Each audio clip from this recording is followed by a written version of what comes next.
Hello friends, welcome to best English classes. मैं हूं प्रतीक तंवर और आज हम लोग पढ़ रहे हैं तोरू दत्त का लिखा अवर कैजुअरीना ट्री। पोएम शुरू करने से पहले मैं आपसे रिक्वेस्ट करूंगा, यदि चैनल पे नए हो तो उसे सब्सक्राइब करो ताकि रेगुलर नोटिफिकेशंस आपको मिलते रहें। इंग्लिश से रिलेटेड बहुत सारे अच्छे अच्छे वीडियोस हम लोग डालते रहते हैं। तो अवर कैजुअरीना ट्री के बारे में बात करेंगे। ये पोएम लिखी थी तोरू दत्त ने, एक इंडियन पोइट। और यहाँ पे तोरू दत्त तारीफ़ कर रही हैं, प्रशंसा कर रही हैं एक पेड़ की। जब वो उसको अपनी खिड़की से देखा करती थी, उन दिनों को वो याद कर रही हैं, उन बचपन के दिनों को वो याद कर रही हैं।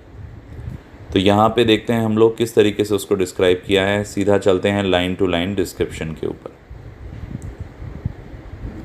Like a huge Python winding round and round, एक बड़े से अजगर की तरह गोल गोल लिपटी है। द रग्ड ट्रंक, एक भद्दे तने पर जिस पर दाग पड़े हुए हैं। इंडेंटेड डीप विद स्कार्स, दांत गड़ने के गहरे निशान बने हैं। डीप यानी गहरे, इंडेंटेड यानी दांतों जैसे, और स्कार्स यानी निशान।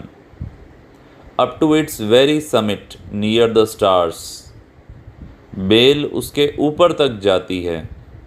समिट यानी ऊपर तक, तारों के पास तक। अ क्रीपर क्लाइम्स, बेल ऊपर चढ़ती है। क्रीपर यानी बेल। इन हुज एम्ब्रेसेस बाउंड, और उसके चारों ओर ऐसे गले लगती है। No other tree could live, कोई और पेड़ नहीं जी पाता।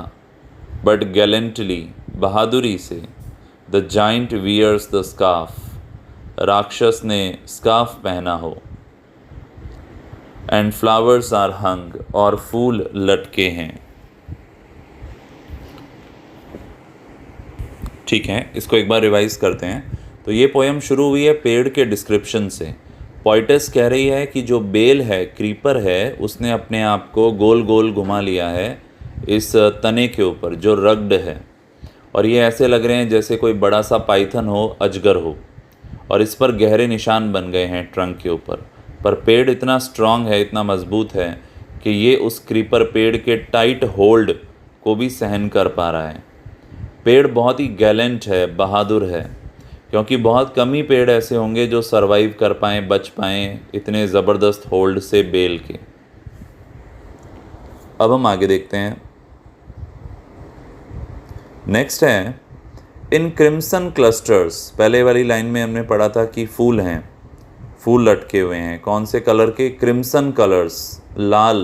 क्रिम्सन रेड कलर को बोलते हैं। क्लस्टर यानी गुच्छे। ऑल द बोज अमंग, सभी डालियों पर। तो लाल गुच्छों में है सभी डालियों पर। वेयर ऑन ऑल डे, जहाँ पूरे दिन। आर गैदर्ड, इकट्ठी होती है। बर्ड एंड बी, चिड़िया और मधुमक्खी।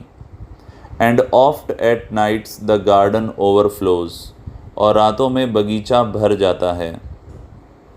With one sweet song that seems to have no close, एक मीठे गीत से भर जाता है बगीचा, जो कभी न खत्म होने वाला प्रतीत होता है। संग डार्कलिंग फ्रॉम अवर ट्री, गाया जाता है अंधेरे में हमारे पेड़ से। वाइल मैन रिपोज, जब लोग सोते हैं। ठीक है, इसको एक बार दोबारा देखते हैं क्या कह रहा है ये जो दिन का अलग अलग समय होता है, सुबह, दोपहर, शाम, रात, उसमें पेड़ के अलग अलग फैसेट्स, अलग अलग पहलुओं के बारे में बात कर रहा है। पेड़ यहाँ पे मेटाफोरिकल है। पहले तो उसे जाइंट कहा गया कि वो बहुत बड़ा है, और उसके ऊपर बेल है जहाँ पर लाल रंग के फूल हैं, और ये ऐसा लग रहा है जैसे पेड़ ने स्कार्फ पहना हुआ है, कलरफुल। फिर रात की बात है कि रात को अक्सर जो गार्डन है उसमें इको होती है, साउंड होती है, और यहाँ पे गीत होते हैं। गीत किसके होते हैं? जैसे नाइटिंगेल गाती हो रात को, और ये सुबह तक चलता रहता है। अब देखते हैं आगे सुबह का क्या वर्णन है। When first my casement is wide open thrown, जब सुबह सबसे पहले मेरा केसमेंट मतलब मेरी खिड़की पूरी खुलती है। एट डॉन, सुबह। माई eyes dilated on it rest, मेरी आंखें आनंद लेती है उस पर पढ़ते ही। समटाइम्स, कभी कभी, एंड मोस्ट इन विंटर, ज़्यादातर सर्दियों में, ऑन इट्स क्रेस्ट, उसके ऊपर, a grey baboon sits statue like alone, एक भूरा बंदर, बबून एक प्रकार का बंदर होता है बड़े दांतों वाला, वो मूर्ति जैसा अकेला बैठता है। वॉचिंग द सनराइज, सूर्योदय देखता है।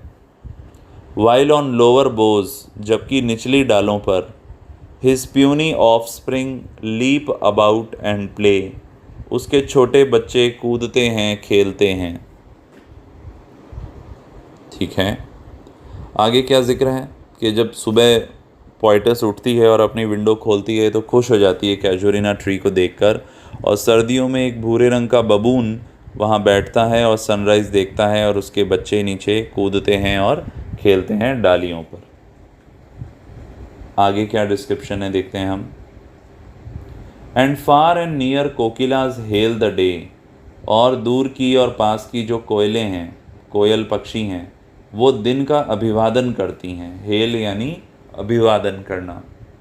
And to their pastures wend our sleepy cows, हमारी जो गायें हैं जो अभी नींद में हैं, हल्की हल्की नींद आ रही है उनको सुबह सुबह, वो अपने पास्चर्स की तरफ जाती हैं, चारागाहों की तरफ जाती हैं। And in the shadow on the broad tank cast, एक बड़ी सी पानी की टंकी है, वहाँ पर छाया पड़ रही है पेड़ की। बाय दैट होर ट्री, होर HOAR, होर का अर्थ होता है पुराना, बूढ़ा, उस पेड़ के पास में है वो टंकी।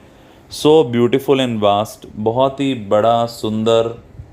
द वाटर लिलीज स्प्रिंग, वहाँ पर वाटर लिली के जो फूल हैं उनका ढेर है। लाइक स्नो एंड मास्ट, और ऐसा लगता है जैसे बर्फ़ का ढेर हो। पूरे को एक साथ देखते हैं एक बार। तो आगे पेड़ की छाया की बात हो रही है जो बड़े से वाटर टैंक पे पड़ रहा है, और वहाँ पे वाटर लिलीज़ की भी बात हो रही है कि वो कितने सुंदर लग रहे हैं वहाँ पे। गायों की बात है, गायें जा रही हैं। सुबह के सीन का डिस्क्रिप्शन है, कोकिलाज गीत गा रही हैं। आगे बढ़ते हैं। But not because of its magnificence, पर उसकी विशालता से नहीं।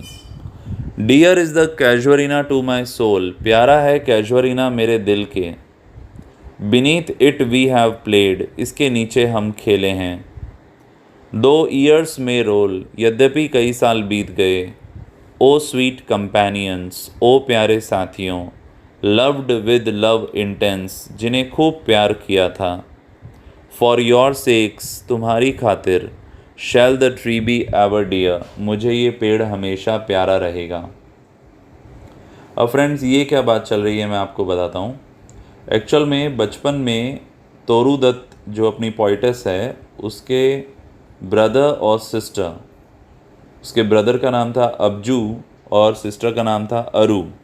वो जब छोटे छोटे थे तो कैजुअरिना ट्री के आसपास खेला करते थे और उससे बहुत प्यार किया करते थे, बट बचपन में ही उनकी डेथ हो गई। तो ये कह रही है मुझे कैजुअरिना इसलिए प्रिय है, उसकी महानता की वजह से नहीं, इसलिए प्रिय है क्योंकि मेरे जो प्यारे भाई बहन थे उनकी मुझे याद आती है। जब मैं इसे देखती हूँ तो मुझे उनकी मेमोरीज़ आती हैं, और ये पेड़ उनको प्यारा था इसलिए मुझे प्यारा है।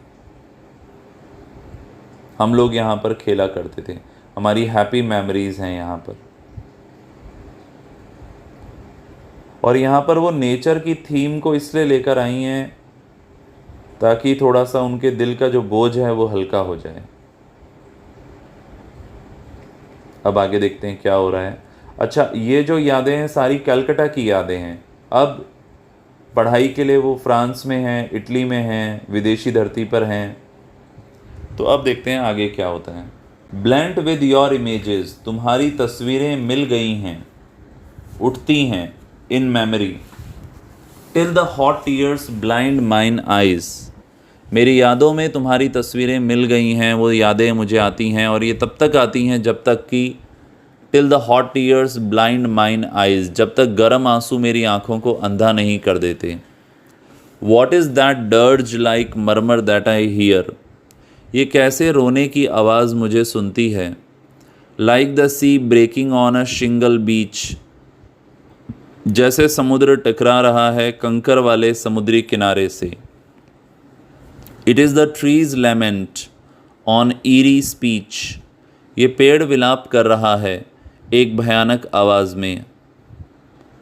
That haply to the unknown land may reach, जो आवाज़ शायद अनजान दुनिया तक जाएगी। अब इसको एक बार एक साथ पढ़ते हैं ताकि आपको और अच्छे से समझ में आ जाए।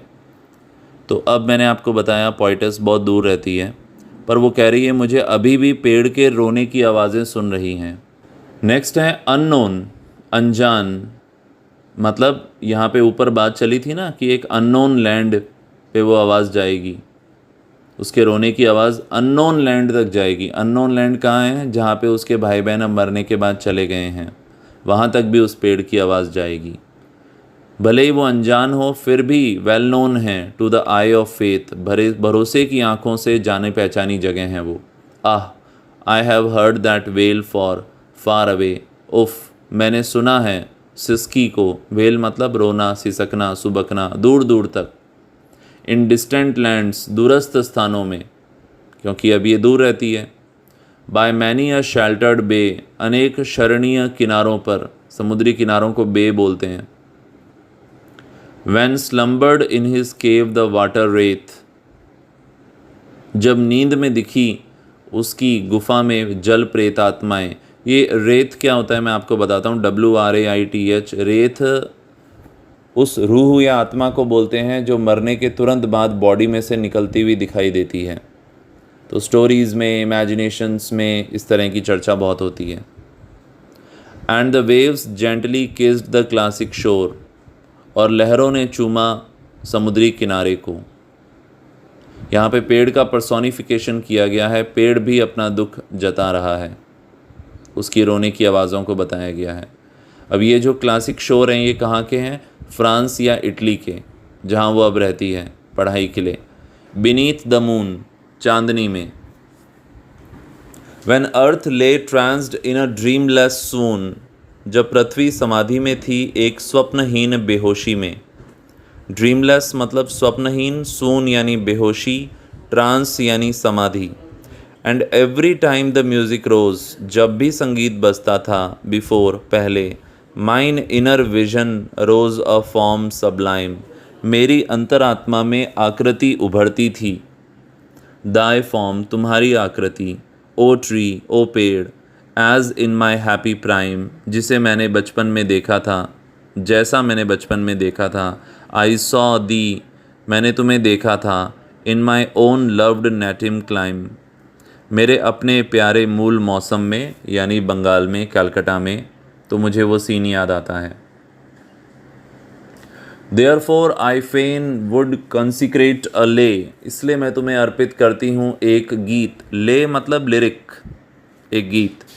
अनटू दाई ऑनर, तुम्हारे सम्मान में। ट्री, पेड़। बिलव्ड ऑफ दोज, उनके प्यारे, तुम मेरे भाई बहन के प्यारे थे। Who now in blessed sleep for I repose, जो अब आशीर्वाद की नींद में है, मतलब चिर निद्रा में है, यानी उनकी डेथ हो चुकी है। सदा के लिए रिपोज कर चुके हैं, यानी सो चुके हैं। आए मतलब सदा के लिए। Dearer than life to me, प्यारे थे मुझे मेरी ज़िंदगी से ज़्यादा वो। अलास, हाय, वर्दे, वे थे। मेस्ट दाओ बी नंबर्ड, भगवान करे। When my days are done, भगवान करे मेरे दिन ख़त्म होने के बाद भी तुम्हें गिना जाए। With deathless trees like those in Borrowdale, उन अमर पेड़ों के साथ जैसे बोरोडेल के पेड़ों को अमर बना दिया था वर्ड्सवर्थ की कविता ने, वैसे मेरी कविता से तुम भी अमर हो जाओ। कैजुअलिना ट्री, ऐसा मैं चाहती हूँ। तो वर्ड्सवर्थ ने अपनी पोयम के अंदर बोरोडेल के जो यू ट्रीज़ थे, YEW, यू ट्रीज़, उनके बारे में लिखा, और हम आज भी उनको पढ़ते हैं तो ये उनको इमॉर्टलाइज कर दिया। ऐसा ही पोइटस कैजुअलिना ट्री के लिए भी चाहती है। Under whose awful branches lingered pale, जिनकी गंदी डालों के नीचे पीलापन आ गया है, पतझड़ है। पेल यानी पीला, ऑफुल यानी गंदा। Fear trembling hope and death the skeleton, डर कांपती आशा और मृत्यु कंकाल, एंड टाइम द शैडो, और समय छाया, एंड दो वीक द वर्स, चाहे कमज़ोर हो ये गीत, दैट वुड दाई ब्यूटी फेन, तो भी तुम्हारी तारीफ की, ऑफ एन रिहर्स, खुशी से वह सच्ची है, may love defend thee from oblivion curse, मेरा प्यार तुम्हें बचाएगा भुलाने वाले श्राप से। ऑब्लिवियन मतलब भूल जाना, तो यहाँ पे वो पर्सोनिफाई कर रही हैं समय को, डर को, मृत्यु को, होप को, अपने जो उनका लॉस हुआ है उसको इंटेंसिफाई करने के लिए, और वो पेड़ की अमरता के लिए प्रार्थना कर रही हैं। सो फ्रेंड्स, मैंने बहुत ही अच्छे से डिटेल में आपको ये चीज़ समझाई है, उम्मीद है आपको समझ में आ गई होगी। एग्ज़ाम के लिए अभी आपके लिए आसान है, ठीक है। जल्दी फिर मिलेंगे एक और टॉपिक के साथ। चैनल पे नए हो फटाफट सब्सक्राइब करो, लाइक करो अगर पसंद आता है, डिसलाइक करो अगर पसंद नहीं आता है, फीडबैक ज़रूर दो अपना कमेंट बॉक्स में, चाहे पसंद आए या ना आए, और मुझे बताओ कि कैसे इन वीडियोस को और बेहतर बनाया जा सकता है। जल्दी फिर मिलेंगे एक और टॉपिक के साथ, तब तक के लिए thank you so much, bye bye.